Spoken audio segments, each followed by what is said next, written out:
Zambian police on Sunday found the bodies of 27 men believed to be migrants from Ethiopia dumped in a farming area on the outskirts of the capital.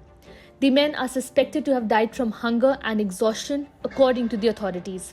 According to the police, one man was found alive, gasping for air, and was the sole survivor among the group of men, assumed to be migrants, who was rushed to a Lusaka hospital for treatment on Sunday morning. The dead were transported to the mortuary for identification and post-mortems to determine the exact cause of the death.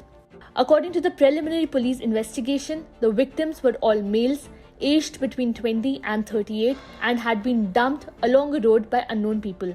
Danny Wale, police spokesman, said in a statement that the police and other security wings have since instituted investigations into the matter as soon as the police were alerted to the gruesome scene by the members of the public.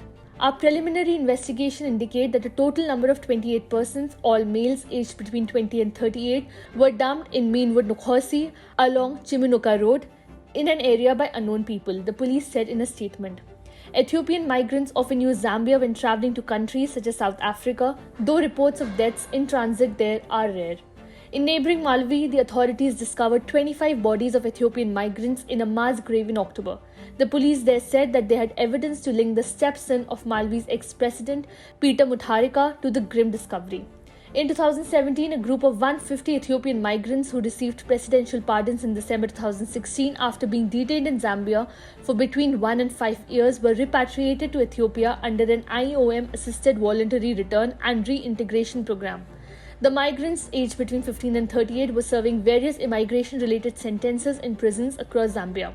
The country's strict immigration law means that the undocumented migrants can be prosecuted for consenting to be smuggled and given minimum prison sentences of 15 years.